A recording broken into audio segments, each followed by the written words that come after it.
Bonjour, Dr Régis Dumas, ravi de vous retrouver sur la chaîne Aura Hypnose. Nous sommes très contents de voir que vous suivez toutes les vidéos que l'on met quotidiennement sur la chaîne pour passer au mieux cette période du confinement au déconfinement. Comment mieux appréhender cette situation, cette expérience nouvelle qui nous est imposée. Comment la transformer en quelque chose d'utile.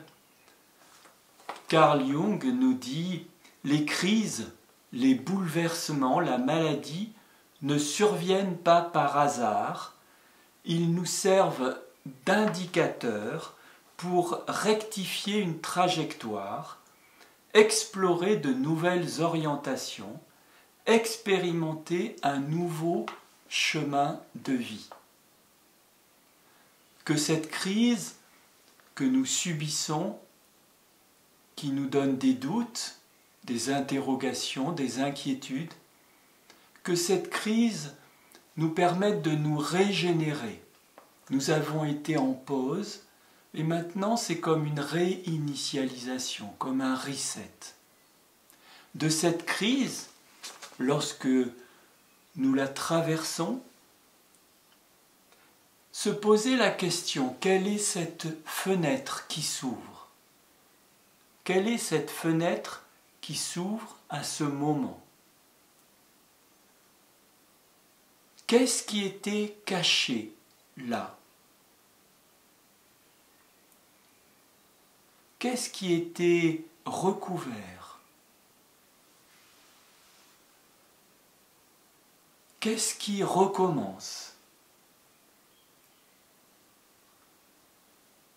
Qu'est-ce que cette crise change en moi?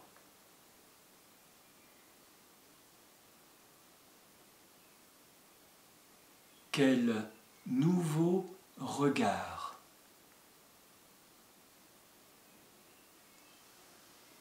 Et surtout, qu'est-ce qui commence d'intéressant?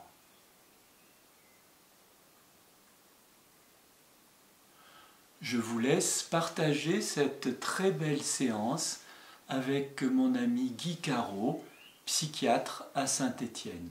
Belle séance, je vous dis à demain. Le mot du jour, bien sûr, pour tout le monde, c'est le déconfinement. Je ne suis pas sûr d'avoir utilisé ce mot avant. Je ne suis même pas sûr qu'il existait dans mon vocabulaire. Déconfinement. Le projet arrive. Première étape se présente dans une quinzaine de jours. Déconfinement. Ça m'a fait penser bien sûr à la notion de crise, de cette crise qui nous a fait être confinés, c'est-à-dire mis dans un endroit un peu immobile. Ça m'a fait penser à ce film que vous connaissez peut-être, qui s'appelle Un jour sans fin, qui est l'histoire de cet homme qui, tous les matins, revit la même journée. Alors, dans le film, c'est la fête de la marmotte, je crois, et tous les matins, la même journée recommence. Un peu comme si il était coincé dans un temps qui n'est pas notre temps habituel, coincé dans quelque chose qui ne peut pas changer. Et avec cette pensée, comment on va changer à l'intérieur de nous alors que l'extérieur ne peut pas changer? C'est important de prendre conscience de ce qu'on peut changer et de ce qu'on ne peut pas changer. S'adapter à ce qu'on ne peut pas changer et faire le maximum pour changer ce qu'on peut changer. On connaît tous ces phrases, ces mouvements. Là, il y a cette immobilité, quelque chose qui se répète. D'ailleurs, on le sent, on ne sait plus vraiment quel jour on est. Les week-ends, ils n'existent pas vraiment comme des week-ends. Voilà, les choses sont un peu comme ça, comme si elles étaient figées, immobiles.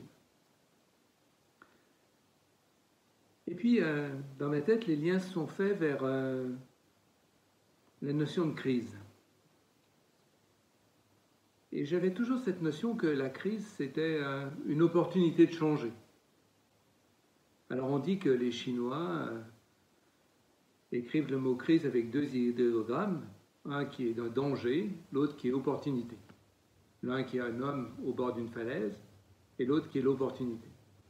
Même si ce n'est pas tout à fait ça, c'est quelque chose d'une notion de changement et de quelque chose à saisir dans ce changement.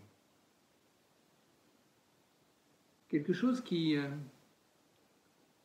s'il ne peut pas changer à l'extérieur, peut changer un peu à l'intérieur de nous. Et peut-être, c'est ce changement à l'intérieur de nous qui va créer un changement à l'extérieur. Je vous propose de rentrer un tout petit peu à l'intérieur de vous, un peu comme vous savez le faire maintenant, de fermer les yeux, si vous préférez, pour être plus en contact avec votre intérieur, ou de les garder ouverts et de les laisser perdre au loin, un peu comme quand on est dans la lune et que le regard se perd. Et à l'intérieur de vous, je voudrais que vous regardiez ça, le confinement. Ce moment depuis, je ne sais plus, 4, 5, 6 semaines, où on est confiné. Alors, certains continuent à aller au travail, d'autres sont chez eux à travailler, d'autres ne travaillent pas. Mais il y a quand même toujours cette notion de quelque chose qui s'est un peu grippé, comme s'il y avait un cran qui sautait toutes les fois et qu'on ne bougeait pas. Qu'est-ce qui se passe dans ce confinement à l'intérieur de nous? Qu'est-ce qui se passe dans cet espace-temps qui a changé? Regardez ce qui a changé pour vous. Peut-être regardez comment vous regardez le temps. Un peu comme si ce rythme, qui est souvent un rythme, on dit toujours qu'on va trop vite, qu'on fait trop de choses, comme si ce rythme s'était posé.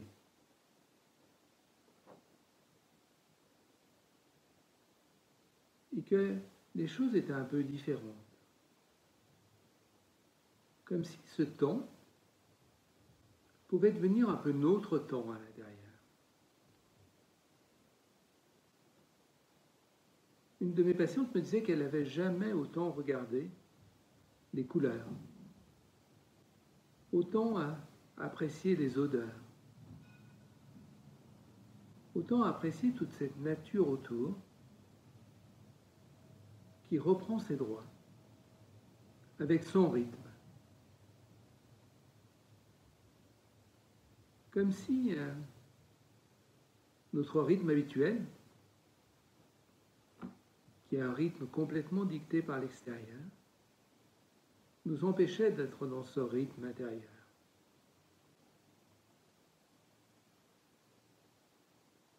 On regarde, prenez le temps. Si vous regardez les étoiles, le soir, le ciel est tellement plus clair. Elles sont là, présentes. Et on peut les redécouvrir. Les parfums sont différents. Notre rythme de vie est un peu différent. Quelquefois, quand je me promène, j'ai l'impression qu'il n'y a jamais eu autant de gens qui couraient. Autant de gens qui prenaient soin d'eux. Courir, faire du sport, c'est prendre soin de soi. Regarder les choses, les déguster, c'est aussi prendre soin de soi. Et déguster, c'est aussi retrouver ce plaisir de cuisiner. Ce plaisir de faire des choses qui sont bonnes, de ce qui est bon, de cette cuisine où on reprend des choses saines. Jamais il y a eu autant de recettes de gâteaux. On manque de farine. Tous on fait des choses pour soi. L'air est plus pur. On a le temps de lire, de se poser. On a même le temps d'enregistrer ces petites vidéos et de les écouter. Comment on va garder la suite? Comment dans ce déconfinement, qui bien sûr va venir petit à petit, avec cette protection qui va rester nécessaire longtemps, comment on va rajouter des choses à notre vie? Cette notion de crise, pour moi, c'est un peu cette notion d'être un peu en l'air, et où on peut regarder un peu où on va se poser. Est-ce qu'on va se poser exactement comme avant? Ou est-ce que, dans ce moment de crise, on va avoir découvert des choses? Est-ce qu'on va pouvoir retrouver tous ces petits éléments qui sont de la joie? Cette feuille qui s'ouvre, cet oiseau qui chante, ce temps où on peut se poser, ce moment où on va courir, prendre soin de soi, ce moment qu'on partage avec ses enfants, les jeux de société, tout ce qu'on a mis en place. Comment on va pouvoir le garder?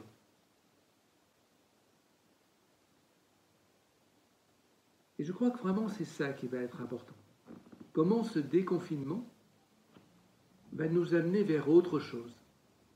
Cette conscience de la nature, cette conscience de l'écologie, ce monde nouveau, peut-être cette consommation nouvelle. Voilà, on parle de tout ça. Changer. Mais ce qui va changer, ça va être forcément nous. Gandhi disait soyez le changement que vous voulez voir dans le monde. Et un poète, Vladimir Maïkovski, disait il faut savoir arracher la joie qui file dans les jours qui filent. L'arracher, la prendre. Il disait ça dans un moment extrêmement douloureux, mais on est dans un moment difficile, dans un moment de changement. Je voudrais que vous preniez le temps de regarder à l'intérieur de vous tout ce que vous allez pouvoir conserver, tout ce que ce moment de confinement étonnant, bizarre, quelque chose qu'on ne connaissait pas, a modifié en nous et va modifier dans la vie future. Prenez quelques minutes pour méditer sur ce moment.